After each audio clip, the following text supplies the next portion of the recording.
Sir, if you are going to take my sin that I committed yesterday or today and drag it to Jesus, you become an accuser. You did not witness it. It's not the sin.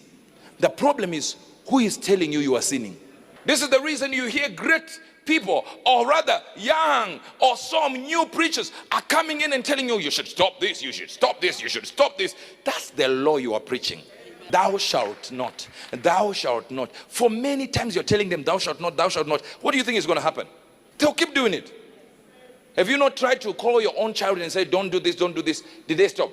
The more you put the law, it births all kind of lasciviousness, meaning to say all kinds of lust. The law births lust. The moment you say don't drink, the lust rises for that drink. The Jews were never supposed to follow the law.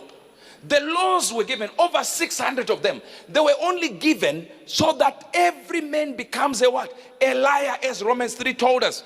Therefore, by the deeds of the law. By what? By the deeds of the law. By you following thou shalt not. By the deeds of the law. No flesh shall be justified in his sight. Therefore, by the deeds of the law, there shall no flesh be justified in his sight. For by the law is the knowledge of sin. That means without the law, we would not know, there would not be sin. Romans 7 verse number 8. But sin, taking occasion by the commandments. Sin can only be powerful when there is a commandment that says you should not do it. Without don't do this, sin has no power. No, watch this. But sin, taking occasion by the commandment, wrought in me all manner of concupiscence. The word concupiscence is like lust. For without the law, sin is dead. You hear me? Okay? Pastor, come here, stand here. All right? So we have, since you are wearing black, you are sin today. Come. Now you are the what? Stand there, stand here. You are the law. All right? Come here. So you are the one moving. The moment you grab him, hold here. The moment a Christian holds on to the law, sin is alive. Let's read again. But sin only takes its power from the commandment you should not do it. The moment you tell your child, don't go to the club, they won't go. They will close the door, lock it by the window. Wait, you think they are being disobedient? No, you gave them the power to sin. The moment you introduce the law, you have introduced power to sin. He's holding on to the law. So sin is what? Is active against him. But the moment he says the law should go, you say, he goes as the law. The law should go. What happens? Sin also is dead.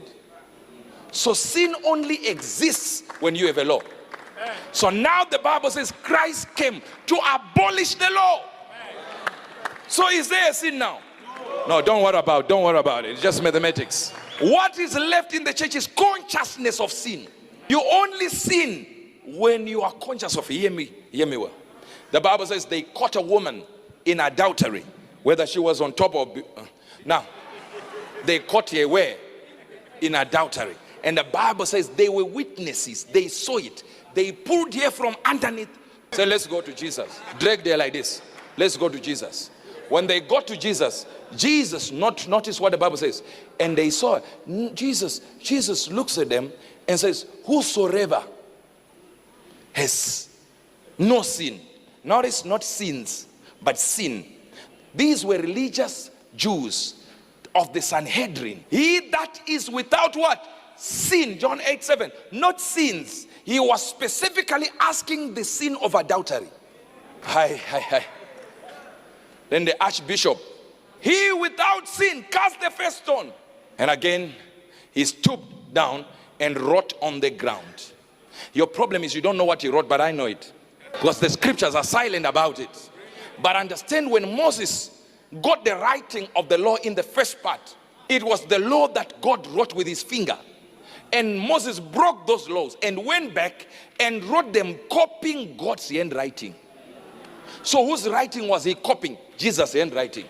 Now when the Jews who keep the tablets saw the handwriting, they realized this one, the handwriting is exactly what we see.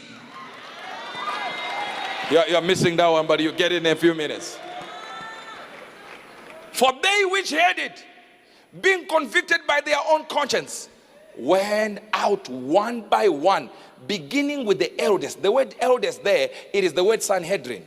It means the people that rule in the churches, the writers, the authors of the laws. The big one, the big bishop, is the first to go. He looked at Jesus, cast the first stone, is like, if I don't have a sin, you mean like I don't have a sin and your handwriting is like God. You might actually be Jesus, God himself. The Bible says the big bishop, the archbishop.